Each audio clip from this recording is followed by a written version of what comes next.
Now, for the ones who don't know it, what is TeamViewer? TeamViewer is providing remote access software, so to say. So a piece of software that was invented 12, 13 years ago, and that allows you to connect to every single computer around the world, every operating system. You can control your computer, you can read your stuff, you can help other people giving remote support. So it's a massive connectivity tool, if you wish.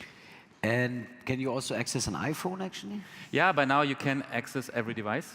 Took a while, like always in this case, but by now you can access from the iPhone to the iPhone every other mobile device and really use it in any direction you want to. Right. We had Andreas, your predecessor, on stage a few times, and he wasn't shy to share with us these very, very high numbers. Maybe you can give us an update on how many devices are connected and users and whatever else you feel happy to share.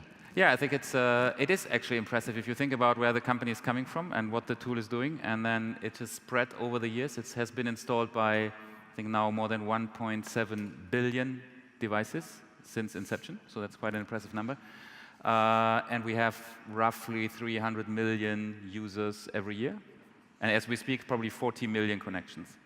40 million every single second. We have like per month, it's like 100 million users or so. Well, it's pretty big. It's pretty big by now, and it's used in all kinds of shapes and forms with all different use cases attached to it. Yeah, we should check, but it may make you one of the largest European, if not the largest user base. Is there anyone bigger?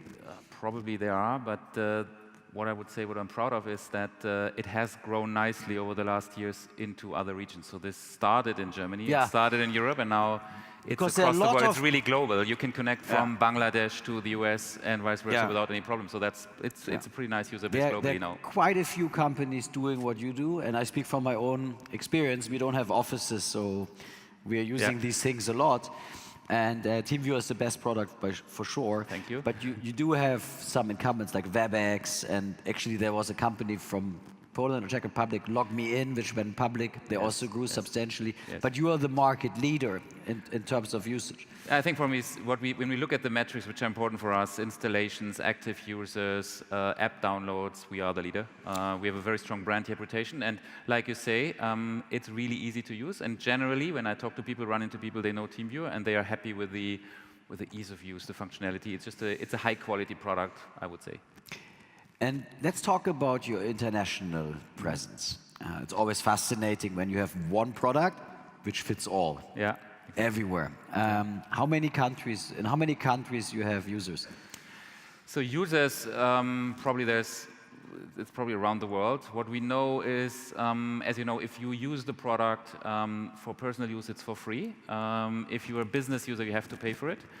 And we have revenues in more than 240 countries now. So this is 240 countries. More than 240 countries, without effectively not marketing to those countries. So people just go to the website. We are marketing our product in 30 languages, more than 30 languages, the website. So users are somewhere in the world and find a way to buy, and then we invoice. And I guess Adyen is helping you with the payment. Adyen is helping us, exactly, which is a very good partner. Going public next week. Yeah, it's a very important partner to be local enough, because we don't have offices. We have an office in Australia where we cover APAC, and then we have an office in Tampa where we cover the US or Americas, and every other market is just covered out of any of the 3 offices, and therefore to be more local and have local payment optionality and functionality, it's an important And you joined recently as the CEO, right? And when you become the CEO of such a, I call it elephant or colossal business with 100 million monthly users, it's kind of challenging to find growth, and we talked a little bit about geographies.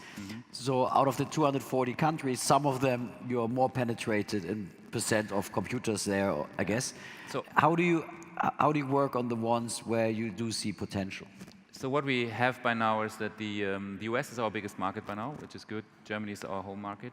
And that's very interesting, because you have strong American-based companies, yet with a better product, you become number one. It has made good inroads, and by now it's the biggest country, so that's good.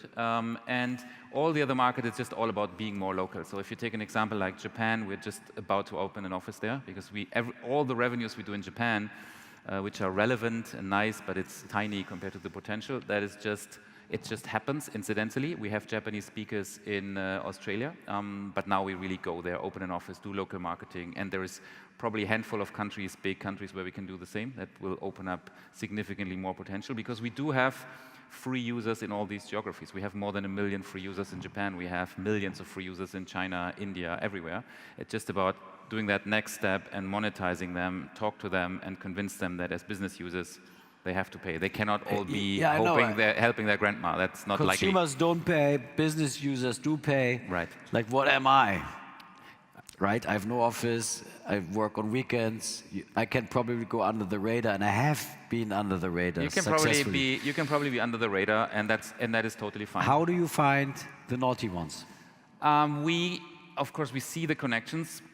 What is important, we don't see the data that is transmitted, so it's completely encrypted. We don't want to know, and we don't see it, but we see connection behavior. And at some point, of course, we send a gentle reminder to tell people that in fairness, it would be good if you buy a license, if you use it for commercial purposes. I bet you in Switzerland you have no free users. No, we do have free users, but they are very free. They are really free, and I think whoever is a business user pays. But it's an ongoing topic, of course. Right. There will be more use cases. There will be more cases. For example, in some countries, government is promoting homework initiatives. Japan is one. Other countries. Exactly. Have you big accelerators or multiplicators like governments or big companies? Yes, they probably. Yes, and big companies, enterprise companies that promote home working, for example. Now, out of the Fortune 500, I don't know if you have the number, but it's my favorite question for such big companies. I wouldn't know that number. But most. I think we were quoting a number in the past, but I would be cautious, because we do have users in almost any company. But then is it the company? Private or company, yes. Yeah, exactly. So, and sometimes it's very big. They have multiple licenses, and it's an ongoing process to understand, is that an enterprise customer? What is the use case? Shall we charge it differently? Do they need more functionality? Right. So we will bring out in July, in 4 weeks' time, an enterprise edition with much more functionalities, because the requirements of enterprise are much bigger on security, on conditional access. So you're bringing out an enterprise? We do have one, but we're adding features significantly now. That's a big news, yeah, right? Yeah, exactly. That's a big step forward. If you look at the core business, it's geography, it's making the business users pay, and a new product. Yeah. Andreas was talking a lot to us about IoT. Yes. We had Sigfox in the past often here, and Tado, etc. And because you bring connectivity to devices, you can bring it to anything. IoT gateways, exactly. So talk to us, what's the update on that? Is TeamViewer becoming a meaningful IoT player soon?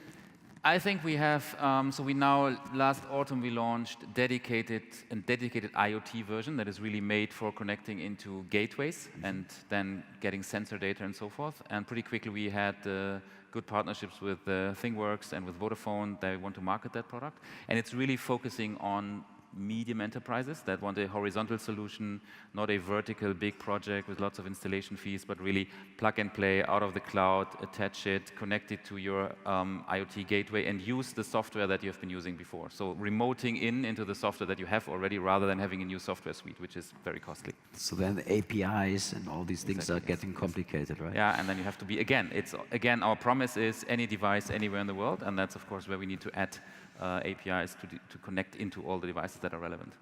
Excellent. Are you open for acquisitions? That could be a topic going forward, of course. We have a certain size now, a certain scale. We're very profitable, and just to accelerate maybe some strategies, it could be an option, yeah. Okay. Thank you so much, Oliver. Thank you. Really, really nice. Thank you. Thanks. Bye. Thank you.